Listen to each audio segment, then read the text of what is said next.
Hello. B.El.Ed second year. आज हम भारतीय प्राचीन इतिहास के बारे में पढ़ेंगे और आपके इतिहास में आपका जो टॉपिक है इसमें प्रागैतिहासिक काल, जिसके अंतर्गत आता है पूरा पाषाण काल, नवपाषाण काल, मध्यपाषाण काल, है ना। तो प्राचीन भारतीय इतिहास के अंतर्गत वैसे भी ऐतिहासिक सामग्री में बहुत सारी ऐसी कुछ चीज़ें ही उपलब्ध हैं, मतलब कोई लिखित सामग्री उपलब्ध नहीं है। भारत में जब ये हेरोडोटस जैसे लोग आए थे तो ये धारणा बन गई थी पाश्चात्य विद्वानों की कि भारतीयों को इतिहास की समझ नहीं है, लेकिन ऐसी बात नहीं है।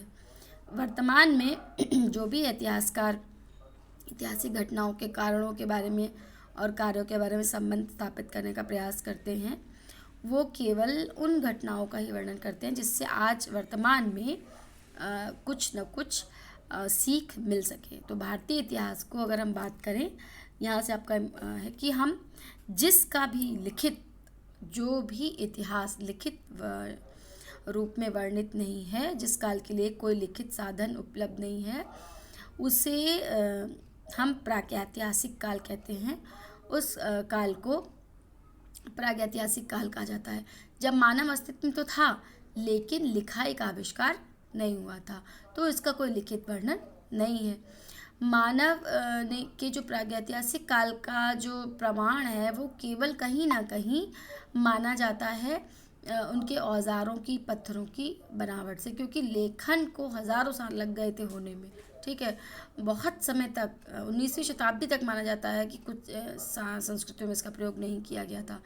मेसोपोटामिया में, सिंधु घाटी सभ्यता में, प्राचीन की मिस्र की सभ्यता में, इसमें बाद में खुद लिपियों को विकसित करके ऐसी ऐतिहासिक रिकॉर्ड रखा गया था, लेकिन ये सभ्यताएं बहुत बाद में विकसित हुई थी। तो ऐतिहासिक रिकॉर्ड रखने वाली जो पहली सभ्यताएं थी, ये कांस्य युग के दौरान पहले से थी।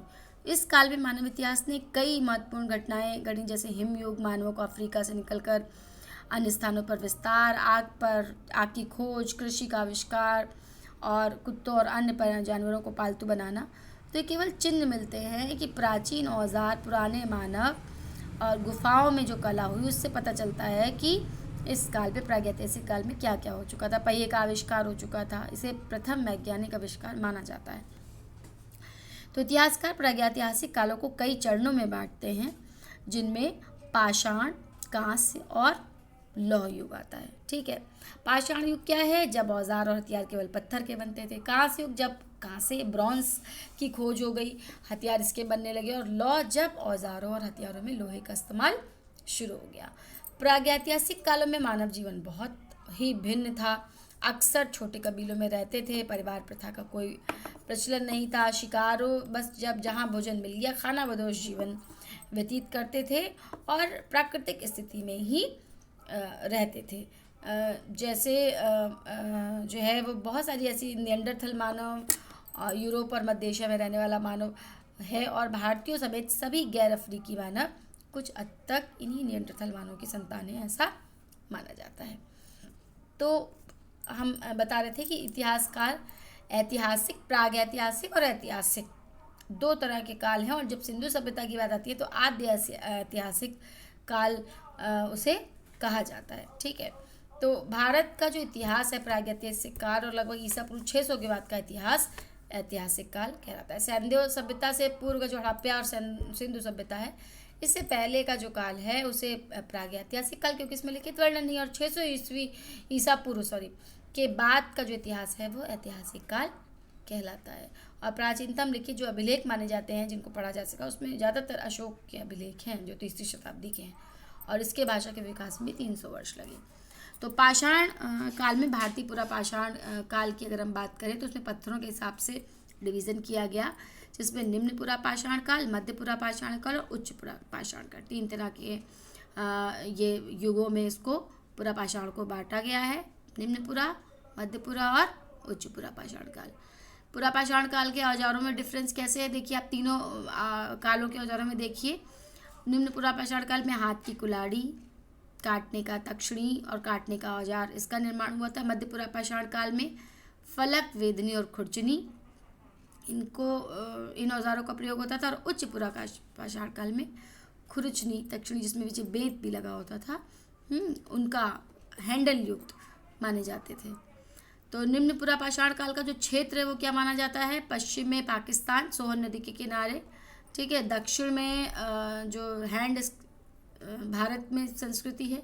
इसके अलावा भीमबेटका मध्य प्रदेश में और बेलम घाटी उत्तर प्रदेश में निम्न पुरा पाषाण काल के कुछ प्रमाणों का उल्लेख करता दिखता है।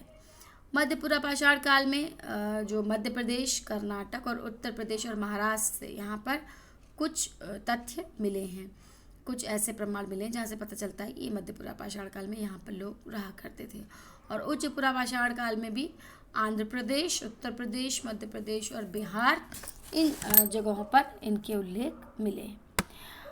जैसे किस तरह की अवस्थाएं और कहाँ विकसित हुई, कहाँ पर ये विकसित हुआ? पुरा पाषाण युग से जीवाश्म मिले हैं परंतु मानव के नहीं।